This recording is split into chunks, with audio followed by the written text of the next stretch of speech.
Hi friends, welcome to serial அரங்கம். இந்த serial அரங்கம் சேனலுக்கு உங்கள் எல்லாரையும் அன்போடு வரவேற்கிறேன். இன்றைக்கி பார்த்தீங்கன்னா ஜூலை 30ஆம் தேதி காதல் காதல் காதல் சீரியலில் என்ன நடக்குதுன்னு பார்த்துடலாமா? இப்போ அர்ஜுன் கட்டின தாலியை கழட்டி எரிஞ்சிட்டு போயிடுறாங்க இல்லையா மது. வீட்டுக்கு செம டென்ஷனாக கோவமாக போகிறாங்க. நடந்த விஷயத்த அவங்க அப்பா அம்மாட்ட சொல்லணும்ல. போனதுமே அவங்க அம்மாவை கட்டி பிடிச்சி அழறாங்க. அம்மா அம்மா அப்படின்னு சொல்லிட்டு என்னம்மா ஆச்சு, சந்தோஷமாக கல்யாணத்துக்கு தானம்மா போனேன், இப்போ என்ன ஆச்சு அப்படின்னு சொல்லி கேட்கும்போது அந்த அர்ஜுன் எல்லாருக்கும் முன்னாடி என் கழுத்தில் தாலியை கட்டிட்டான் அப்படின்னு சொல்லிட்டு சொல்கிறாங்க. என்ன சொல்கிற நீ அப்படின்னதும் நடந்த விஷயத்த தெளிவாக சொல்கிறாங்க. இந்த மாதிரி தாலியை கட்டினது அப்படின்ட்டு அப்புறம் இவங்க தூக்கி எறிஞ்சது எல்லாத்தையும் சொல்கிறாங்க. உடனே அவங்க அப்பாவுக்கு பயங்கர கோவம் வந்துடுது. யார்மா அவன், காட்டு, நான் அவனை உண்டு இல்லைன்னு பண்ணுறேன், என் பொண்ணு வாழ்க்கையே இந்த மாதிரி பண்ணிட்டானே அப்படின்னு சொல்லிட்டு எல்லாம் கோவப்படுறாங்க. அவங்க அம்மா அழறாங்க.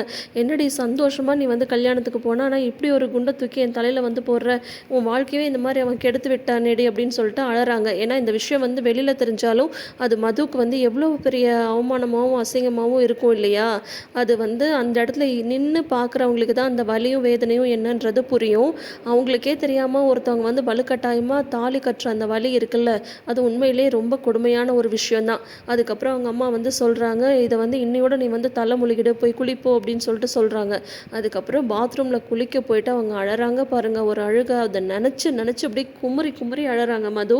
ஆனால் அவங்க அப்பாட்ட சொல்கிறாங்க, நீங்கள் எதுவும் பண்ண வேணாம்ப்பா, அவனை நானே பார்த்துக்கிறேன், அவனை நான் கண்டிப்பாக சும்மா விட மாட்டேன், எல்லாரும் முன்னாடி என்னை அசிங்கப்படுத்திட்டான் அப்படின்னு சொல்லிட்டு மது சொல்லிட்டு அழுதுட்ருக்காங்க. அதோட பார்த்தா அங்கே வீட்டில் அர்ஜுன் அப்போ தான் வராரு. வந்ததுமே பாட்டிமா திட்டுறாங்க. என்ன வேலைடா பண்ணி வச்சுருக்க, சின்ன வயசுலேருந்து ஸ்வேதா உன் மேலே உயிராக இருந்திருக்கா, ஆனால் அந்த விஷயத்தை கூட எங்ககிட்ட அவள் சொல்லவே இல்லை. இன்றைக்கி தான் அந்த விஷயத்தையே எங்ககிட்ட சொன்னா. சரி, உனக்கும் அவளுக்கு கல்யாணம் பண்ணி வைக்கலான்னா யாருன்னே தெரியாத அந்த மது கழுத்தில் போய் நீ தாலியை கட்டுற, அப்படி என்னடா உனக்கு திமிரு, ஏன் நீ ஸ்வேதாவை கல்யாணம் பண்ணிக்கல, எதுக்கு இப்படி பண்ண சொல்லு, மொத்த குடும்பத்தோட மானத்தையும் வாங்கிட்டே அப்படின்ட்டு அந்த பாட்டிமா திட்டுறாங்க. இந்த மாதிரி சீனுக்கெல்லாம் நம்ம ஈஸ்வரி பாட்டிக்கு சொல்லவே வேணாம், நல்லாவே வச்சு திட்டி விடுவாங்க இல்லையா? அதுக்கு கூடவே என்ன பண்ணுவாங்க, பாக்யா சீரியலில் என்ன பண்ணுவாங்க, எல்லாத்துக்கும் நீ தான் காரணம் பாக்யா அப்படிம்பாங்களே. அதுக்கு பதில் இங்கே பார்த்தா இது எல்லாத்துக்கும் காரணம் நீ தான். கரிகாலம் வளர்த்த ஆதவன் எப்படி வளர்ந்துருக்கான், அவங்க அப்பா பேச்சை மீறாத பையனாக வளர்ந்துருக்கான், ஆனால் நீ இவனுக்கு செல்லம் கொடுத்து இவனை கெடுத்து வச்சுருக்க, இவனை நீ வளர்த்த முறையே சரியில்லை, இப்படின்னு தெரிஞ்சிருந்தா அர்ஜுனையும் கார்த்தியும் உங்ககிட்ட வளர்க்குறதுக்கு நாங்கள் கொடுத்தே இருக்க மாட்டோம், அவங்க ரெண்டு பேரையுமே நாங்களே வளர்த்துருப்போம் அப்படின்னு சொல்லிட்டு பயங்கரமாக திட்டுறாங்க. அதுக்கப்புறம் இப்போ எதுக்கு எங்கள் அம்மா திட்டுறீங்க, எங்கள் அம்மாவுக்கும் இதுக்கும் சம்மந்தமே கிடையாது, எனக்கு மதுவை தான் பிடிச்சிருந்தது, அதனால தான் நான் அப்படி பண்ணேன், நான் எத்தனை தடவை சொன்னேன் ஸ்வேதாவை கல்யாணம் பண்ணிக்க மாட்டேன்னு சொல்லிட்டு, ஆனால் நீங்கள் தானே கேட்கல அப்படின்னா தான் அப்படி இவளுக்கு என்னடா குறை அப்படின்னு சொல்லிட்டு இவங்க சொல்லிட்டு இருக்கும்போது உடனே அவங்க அம்மா வர திட்டுறாங்க. அதாவது ஸ்வேதா அவங்க அம்மா கமலா வர திட்டுறாங்க. என் பொண்ணோட வாழ்க்கையே இந்த மாதிரி நாசமாக்கிட்டே, நீ தான் அவளை கல்யாணம் பண்ணிக்கணும் அப்படின்னு சொல்லும்போது முடியாது அப்படின் போது கரெக்டாக கரிகாலனுமே அங்கே வந்துடுறாரு. என்னடா முடியாது அப்படின்னு சொல்லி கேட்குறாங்க.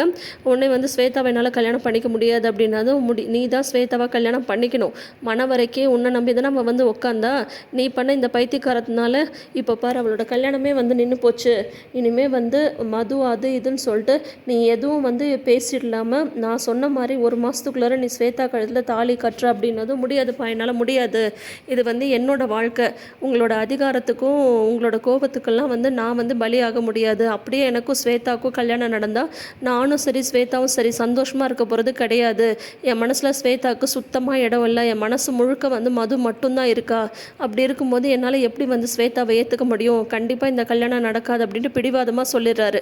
என் பேச்சை கேட்காத பிள்ளைக்கு இந்த வீட்டில் இடம் கிடையாது அப்படின்ற மாதிரி கரிகாலன் சொல்லும்போது சரண்யா பதறி போயிடுறாங்க. இந்த விஷயத்தில் கொஞ்சம் அவன் சொல்கிறதையும் கேளுங்க, கல்யாணம் பண்ணிவிட்டு வாழ போகிறது அவன் தானே, அவன் விருப்பத்துக்கு மாற நம்ம எதுக்கு ஸ்வேதாவை கல்யாணம் பண்ணி வைக்கணும், அதுக்கப்புறம் ஸ்வேதாவோட வாழ்க்கையும் சந்தோஷமாக இருக்காது அப்படின்னு சரண்யா சொல்லும்போது கரிகாலனுமே திட்டுறாங்க. இது எல்லாத்துக்கும் காரணம் நீ தான் செல்லம் கொடுத்து அவங்க கேட்குறதெல்லாம் வாங்கி கொடுத்து இந்த மாதிரி கெடுத்து வச்சுருக்க, அதனால தான் வாழ்க்கைக்கு எது ஒத்து வராதுன்னு கூட தெரியாமல் இவன் இந்த மாதிரிலாம் பேசிகிட்ருக்கான் அப்படின்னதும் உடனே ஆதவனும் அப்பா சொல்கிறத கேளுடா அப்படின்னு சொல்கிறாங்க. முடியாது, யார் என்ன சொன்னாலும் என்னால் ஸ்வேதாவை கல்யாணம் பண்ணிக்க முடியாது அப்படின்னதும் இனிமேல் உனக்கு இந்த வீட்டில் இடம் கிடையாது, முதல்ல வீட்டை விட்டு வெளியில் போ அப்படின்னு சொல்கிறாங்க. ஐயோ வேணாங்க அப்படின்லாம் சொல்லாதீங்க அப்படின்னு சொல்லும்போது என் பேச்சு கேட்காத பிள்ளைக்கு இந்த வீட்டில் இடம் கிடையாது அப்படின்னு சொல்லிடுறாரு கரிகாலன்.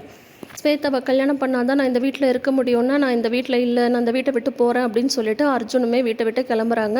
சரண்யா யார் பக்கம் பேசுறதுனே தெரியாமல் சரண்யா வந்து தவிச்சு போய் நிற்கிறாங்க. அதோட வந்து பார்த்தீங்கன்னா இன்னைக்கான எபிசோடை வந்து முடிச்சிருக்காங்க. இனி அர்ஜுன் எங்கே தங்க போகிறாங்க, சரண்யா அவங்களுக்கு என்னெல்லாம் ஹெல்ப் பண்ண போகிறாங்க, அர்ஜுன் மறுபடியும் இந்த வீட்டுக்கு வருவாரா மாட்டாரா, ஸ்வேதாவோட கல்யாணம் யாரோட நடக்க போகுது, அர்ஜுனோடையா இல்லை ஆதவனோடையா, மது வந்து என்ன மாதிரியான ரிவெஞ்ச் எடுக்க போகிறாங்க அர்ஜுன் மேலே, ஒரு வேளை டெர்மினேட் பண்ணி விட்டுருவாங்களா அப்படின்றதெல்லாம் இனி அடுத்தடுத்த எபிசோட்ஸாக வரப்போகுது. இப்போ தான் கதைக்களம் வந்து சூடு பிடிக்க ஆரம்பிச்சிருக்கு.